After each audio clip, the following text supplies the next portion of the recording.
नमस्कार विद्यार्थी मित्रांनो, गुड मॉर्निंग सगळ्यांना. चला चला लवकर लवकर उठा. आपल्याला काय क्रॅक करायची एनएमएसची एक्झाम. दरवर्षी काय आपल्याला 12,000 रुपये भेटणार आहे 9वी ते 12वी पर्यंत. 8ला जर तुम्ही परीक्षा पास झाले तर किती भेटणार आहे? 12,000 रुपये भेटणार आहे. चला आपण आलोय नवीन तुम्हाला एक प्रॉब्लेमसाठी, मॅथ पेपर 1 साठी. क्वेश्चन किती मार्काला आहे? 2 मार्काला एक क्वेश्चन आहे. 75 क्वेश्चन आहे आणि किती मार्क आहे? 75 क्वेश्चन आहे आणि 150 गुण आहे. बरोबर. वेळ काय आपला पेपरचा सकाळी 11 ते 12:30 पर्यंत.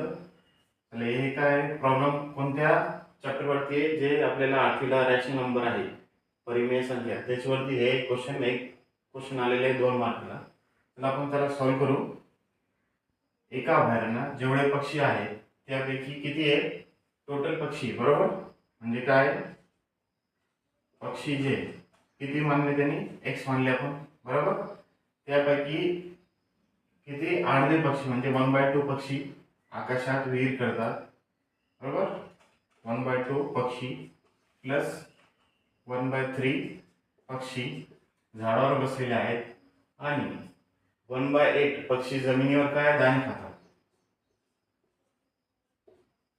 दाणे काय टिपत आहेत आणि उरलेले 45 पक्षी तलावात पोहतात.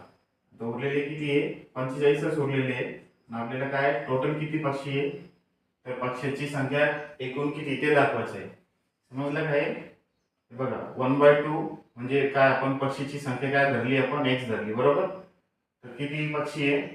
1/2 काय आकाशात उडतात, 1/3 तर झाडावर बसलेले आहे, 1/8 जे आहे जमिनीवर काय दाणे खातात आणि उरलेले किती आहे? फक्त 45 उरलेले आहे आणि आपल्याला दाखवायची टोटल संख्या किती पक्ष्याची. याला काय करू आपण? याला छेद जे काय करू? सेम करून घेऊ. बरोबर. हे सेम केलं तर काय येईल? समजा 8 × 24 करतो आपण. इथं काय होईल? 12 × 24 प्लस 1 प्लस हे 8 आणि 3 भाग दिला तर काय होईल? 24 होईल. 8 × 24. बरोबर. हा एक्स आपला कॉमन प्लस 45 = एक्स. आता तिघाची बेरीज केल्यानंतर काय होईल मित्रांनो? बघा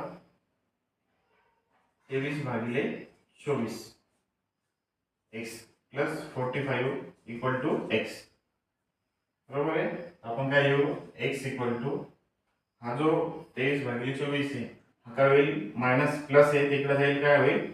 एक्स होऊन जाईल मायनस 23/24 हा एक्स. बरोबर. इक्वल टू किती? 45.